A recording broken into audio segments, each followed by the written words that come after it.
غرفة الصناعة التقليدية لجهة بني مهدنون المحترم، السيد رئيس المجلس الإقليمي المحترم، السيد النائب البرلماني ورئيس جماعة أسا المحترم،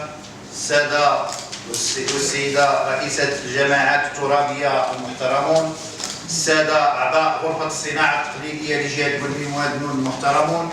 السادة رؤساء المصالح الخارجية الجهوية والإقليمية المحترمون، السادة أعضاء الغرف المهنية المحترمون، السادة المنتخبون المحترمون، السادة ممثلي وسائل الإعلام المحترمون، السادة ممثلي المجتمع المدني المحترمون،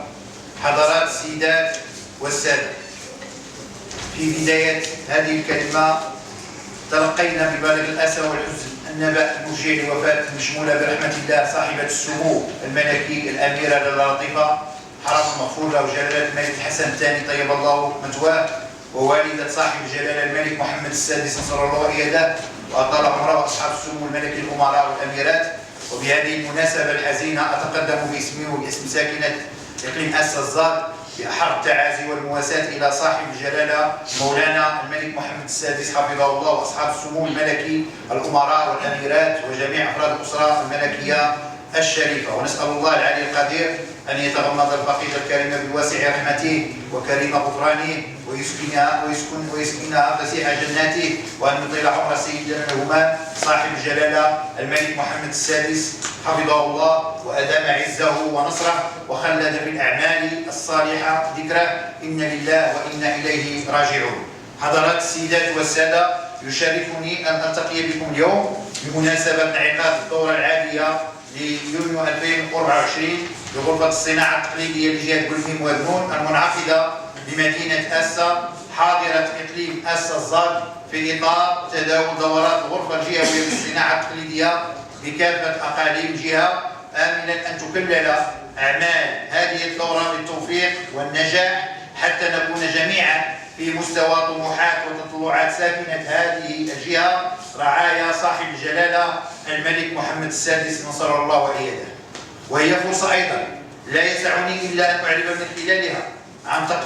تقديري لكم على عقد هذه الدورة بإقليم أسا الزاد، وهي مبادرة تستحق كل التنويه والتقدير، آملا أن تكلل أعمال هذه الدورة بالتوفيق إن شاء الله والنجاح بالوصول إلى نتائج وتوصيات هادفة وتوحيد الرؤية للمساهمة بشكل جماعي في إعداد استراتيجية جهوية للصناعة التقليدية تمكن مختلف المتدخلين من تجاوز الصعوبات التي تعيق تحقيق التنمية المنشودة لهذا القطاع إقليميا وجهويا، وضمان التقائية جميع الفاعلين في هذا المجال وتعبئة جهود كافة المتدخلين لتنمية هذا القطاع الهام. حضرات السيدات والسادة، بهذه المناسبة نستحضر الاستراتيجية الوطنية لتنمية قطاع الصناعة التقليدية الذي يبلغ إجمالي عدد العاملين به ما يقارب 2.4 مليون صانع وصانع، وتهدف الاستراتيجية القطاعية الجديدة في أفق 2030 اعتماد منهجية ناجعة وتوجيه التدابير التحفيزية للدولة نحو تحقيق أهداف ثلاثة تتمثل أولا في الحفاظ على النسيج الاقتصادي ومناصب الشغل، وثانيا تسريع مرحلة إعادة الإقلاع من خلال تشجيع استهلاك منتوجات الصناعة التقليدية المغربية وتنويع قنوات التوزيع، وجعلها رابعة للتعافي على المدى القصير والترويج لمنتوجات الصناعة التقليدية المغربية في الأسواق، وثالثا إرساء أسس تحول مستدام للقطاع من خلال تثمين الصناعة التقليدية كجزء من التراث الوطني وتنظيم القطاع وتحسين شفافيته وتحفيز الطرف. وترتكز هذه الاستراتيجية على 5 محاور رئيسية تتمثل في الحفاظ على مناصب الشغل وتعميم التغطية الاجتماعية على الفاعلين في قطاع الصناعة التقليدية والدعم الاقتصادي والمالي من أجل الإقلاع والتكوين وإنعاش الشغل ودعم القدرة التنافسية للفاعلين وتنمية وتطوير القطاعات الواعدة.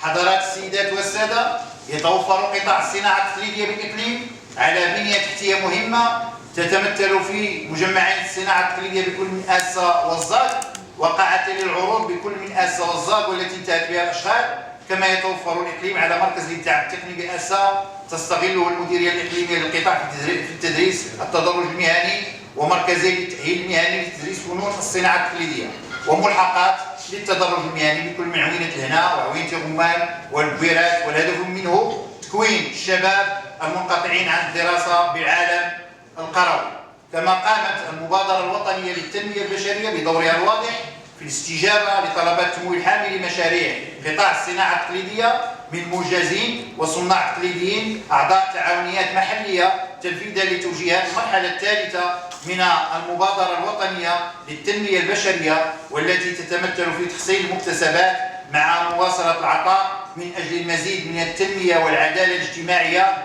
وتجاوز المعيقات ودعم التنمية البشرية للأجيال الصاعدة من أجل زرع الأمل واستشراف المستقبل، تكريسا لدور المبادرة الوطنية للتنمية البشرية كرافعة أساسية للالتقائية وحد جهود مختلف الفاعلين لتحقيق نهضة اقتصادية واجتماعية وتحقيق مشاريع ناجحة وملموسة على أرض الواقع. نسأل الله تعالى أن يوفقنا لما فيه خير بلادنا حتى نكون جميعا عند حسن ظن صاحب الجلالة الملك محمد السادس نصره الله وأيده. حضرات السيدات والسادة، يتضمن جدول أعمال هذه الدورة إضافة إلى الدراسة والمصادقة على اتفاقية شراكة من أجل إنجاز برنامج للتكوين المهني في حرف الصناعة التقليدية الخدماتية، والمصادقة على اتفاقية على إقامة يوم دراسي لتشخيص وضعية القطاع بالجهة، واتفاقية ثالثة للتعاون ولحماية الموروث الثقافي اللامادي بقطاع الصناعة التقليدية.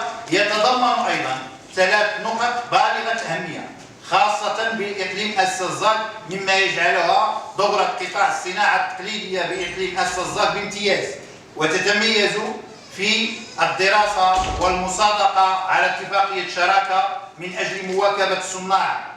التقليديين والتعاونيات الحرفية بالإقليم في مجال تقوية وتعزيز قدراتهم الحرفية واقتناء المعدات والمواد الأولية بين المجلس الإقليمي للسزاق المحترم وغرفة الصناعة التقليدية جهة بلميم المواد المحترمة والمديرية الجهوية للصناعة التقليدية والاقتصاد الاجتماعي والتضامن لجهة بلميم المحترمة. المناقشة والمصادقة على إقامة ملحقة للتدرج المهني بزاوية السزاق. المناقشة والمصادقة على إقامة معرض دولي يحمل طابع إفريقي بالموازاة مع موسم ملقا الصالحين بأسا. وإذ نشكر الغرفة